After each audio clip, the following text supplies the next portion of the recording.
This is a 78 record. If you haven't heard of one of these, that's okay. Most people think they're trash anyway. This one, I actually found it at the dump, so, you know. Oh my God. That really shattered. But these are as good as gold. Shellac gold. 100 years ago, this is how people listen to music. It's also how they learned music. You ever wonder why your band's favorite record is called an album? This is an album of records. It's really dusty. Oh my God. It's really hard to put into words just how important these really are. Did you ever hear the song Phonograph Blues by Robert Johnson? So that is not what this record is. This is Blue Yodel number 5 by Jimmie Rodgers, who he definitely spent some time listening to and learning from on records. And believe it or not, people still do. People still do to this day. Not on 78s exactly anymore, but archived, digitized versions of the 78s. And I know they still do because, well, I asked them, and boy, did they tell me.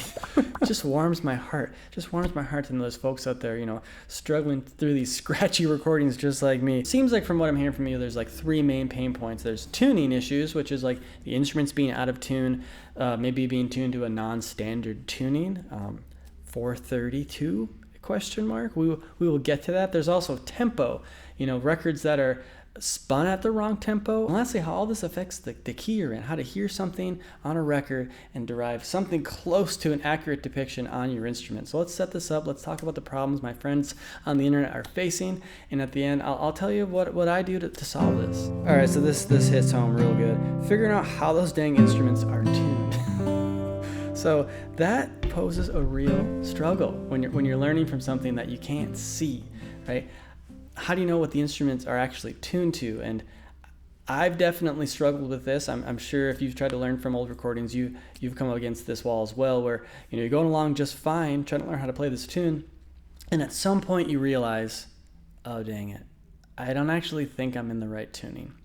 It doesn't mean that's necessarily a bad thing. Like I play last kind words in standard tuning. There are those who say that should be in cross note tuning, but I think it works pretty cool in standard. I'm pretty happy with what I came up with. All that to say, there are multiple tunings you have to figure out when you're learning from old recordings. You have to learn how to play many keys in one tuning and figure out multiple tunings to match certain keys. It can be really confusing. Guitar's bad, banjo's even worse. It's something a lot of people struggle with. Here's another one. Great topic. There's much that can be challenging about deciphering old songs. One of the most challenging for me is determining what tuning is used, standard, Spanish, or vestibule, and if a capo is being used. I have a few tricks to use to break this down, but I'd be interested in hearing what others do in a video. Thanks for running with this challenge. So he brings up a really good point. Just because you know the tuning it's in, it doesn't mean you can just go ahead and tune your guitar to that tuning and you'll be able to play along with it. They might be relatively low or high from that tuning. They might be using a capo. From the speed you're playing your record at, from the speed the record was actually recorded at, there's some things that can really change the DNA, the makeup of the record itself. So let me explain. Something that challenges my buddy Jimmy here is recording speeds goofing with the tuning. And so basically you can alter the pitch by 2 means. If you change the speed on your actual player, so if it's supposed to be spun at 78 and you're accidentally playing it at 45, you're not going to get an accurate depiction of the actual song. And it can go from the other end. If it was recorded at the wrong speed and you're playing it at 78, you're actually playing the record too fast. There are those out there who believe that Robert Johnson records should actually be played at 45 RPM. I'm not going to give my opinion on the matter, although I do have one. That's a whole mess because there could be compounding factors. The instrument itself could be out of tune. It could be in a tuning you don't know. It could have been recorded at the wrong speed. And the record itself could just give an inaccurate depiction of the song. So what are we supposed to do if we're trying to learn this stuff? Well, it all comes down to conventions. So here's a really keen understanding of what's going on here. Since Barbecue Bob was playing a Stella 12-string, possibly tuned in the old school way, maybe to B flat or another key, it adds to further confusion when trying to analyze where to capo it on a standard E-tune 6-string. It'd be interesting to hear how some of these mysteries might get covered. So yeah, that is some really good insight into what's going on here. So it helps to have a certain amount of context for the times you're working with. So if you're talking blues and stuff like that, there's a few context clues you can check out. As far as tunings go, you have standard, you have D, also called vestibule, and you have G, also called Spanish. So you can kind of cycle through those and check out if it's not standard, it might be in vestibule, right? And there's also conventions of the time. So if you think about the note A, which is kind of what we tune, our tuners are all calibrated to, 440, that's a modern convention, and it wasn't decided upon until the 40s. So there's a lot of noise about 432, but there is some truth to that. That was an A at one specific time in history. And the guitar actually, it does sound pretty cool, tuned low, but just something to consider. There is a vintage A and there is a modern A. So that's really important to know about, but if you're still up against a wall, and you might be, because there's plenty of like obscure music that hasn't been transcribed before, and what are you to do? And how are you gonna like learn this stuff on your own? Because I think you should, you know. It really helps to develop what I call guitar pitch. And so this perfect pitch just means you can just hear a note and know exactly what it is. And there's relative pitch, where if you have a note to kind of anchor from, you know the note that happens after it. It's all relatively related. And then there's what I call guitar pitch, and that just means you've played guitar so many times that you just know an open G chord without even seeing that it's an open G chord. And you can have your friends quiz you, close your eyes and have them play first position chords. I'm betting you can probably guess more than you give yourself credit for. Let's try it. Ready? What chord is that? It's E. At 432 though, so. In regards to Barbecue Bob, he's a really interesting case because he played in a different tuning, usually some kind of like open D structured tuning, but he tuned it low because he played a long scale 12-string guitar. So what are we to do if we actually wanted to learn how to do that and we only had a 6-string guitar? Well, one thing you can do, this is honestly what I would do. I would just tune my guitar low, try to match it, and then later I would just tune my guitar back up to a pitch that actually makes sense in my specific instrument.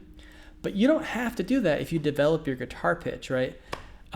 You can hear that it's a vestibular tuning, or maybe your friend told you. That works too. And just try to match intervallically what's happening. You'll have to start and stop the record, but that's okay. You're going to be doing that anyways, right? The last thing you could do is just stay in standard tuning, but try to find the actual key and just capo to match it. So let's say you want to play G shapes. You're going to have capo 3.